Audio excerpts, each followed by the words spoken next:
Hello everyone, welcome to another video. I'm Randy and this is a thread response, and it was a thread started by Chris at The Long Cut, and I'll put a link to his original video down below. I don't know if he intended it to be a thread, but it's blown up in the VC and so many people have done it, and it's the 10 records that you play the most, and that it doesn't necessarily mean they're your favorites. Well, that was a hard one for me, as unlike Steve at All the World's a Stage or Dale at Gatefold 33, I don't have an algorithm and figuring it out, what records I've listened to the most and kept track or anything like that. But, and also, I'm probably pretty sure that my favorite albums are probably the ones I listen to the most. So I decided I'm cutting out my 25 favorite albums and no greatest hits packages, because when you were younger, when you didn't have as much money, I bought quite a few greatest hits and I played them a lot because I didn't have that many records back then. So anyway, so those are out, but these records I played the heck out of, and they're 10 that are way up there.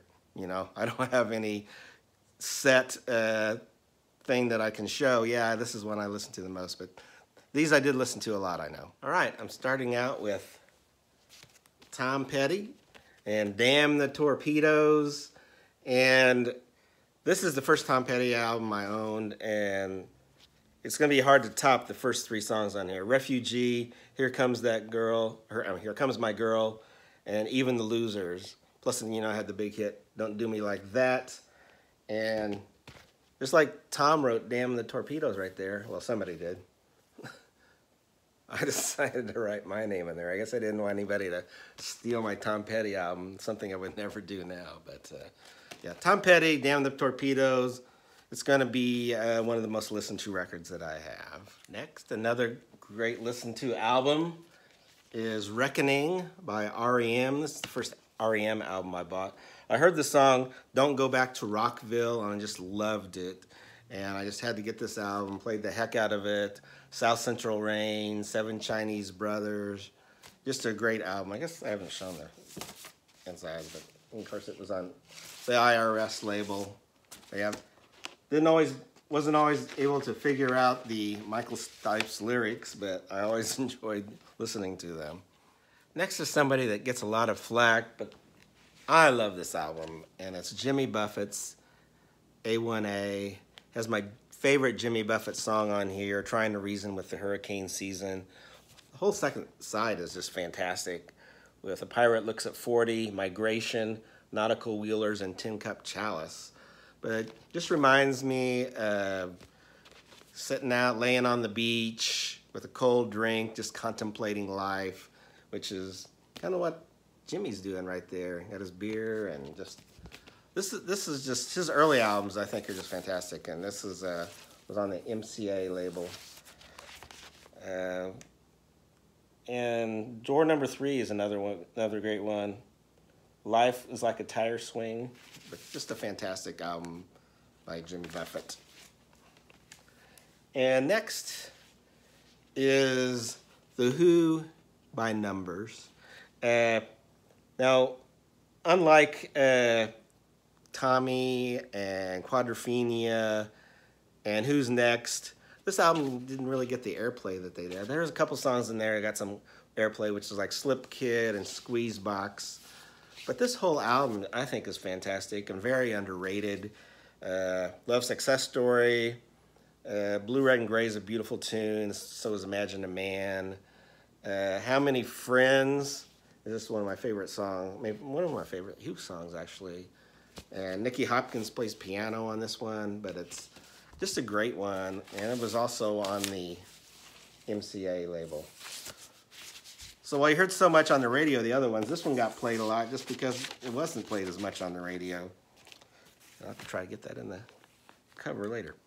Also, when I was a kid, and this is another thing about these, the ones you got early in your life got a lot more time to be listened to, so they kind of had a head start on a lot of these. But I joined the Record Club of America when I was younger. And I don't remember if they sent you an album every month or if they sent you, 10 all at one time. I can't remember now.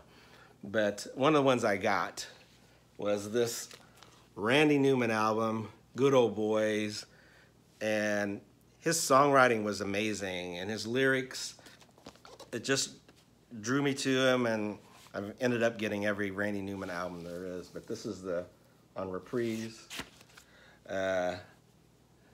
Rednecks, Louisiana 1927, just a beautiful song about the flood there. But Back on My Feet Again, Wedding in Cherokee County.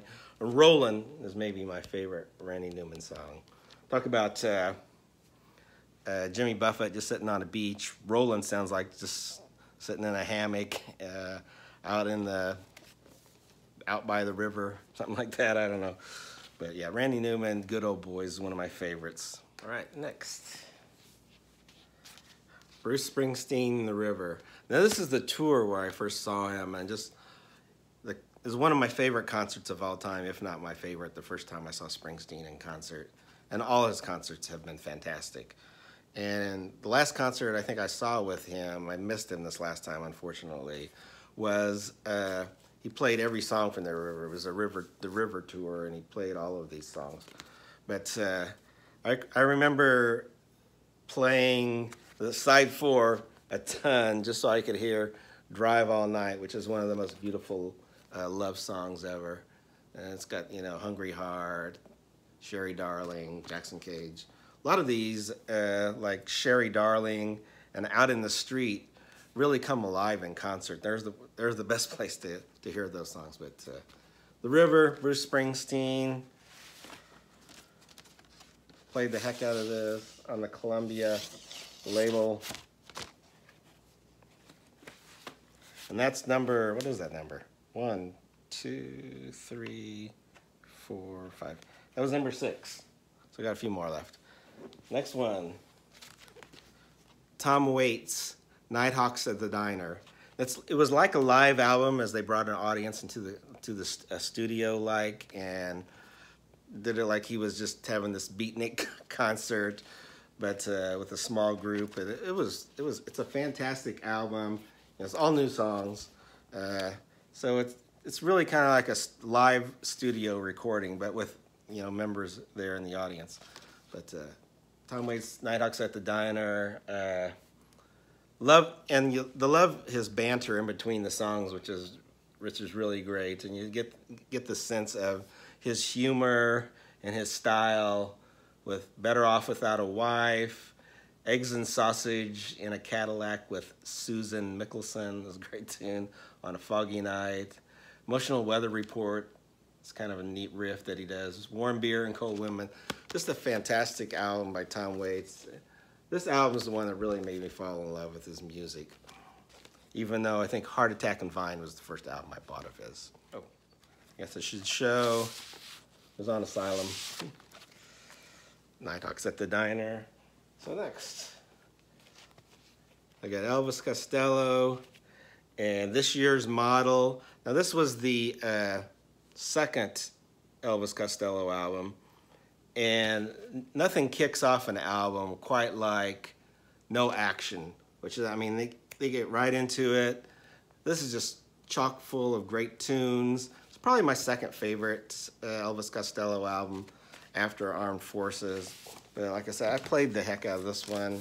He was on the Columbia label as well.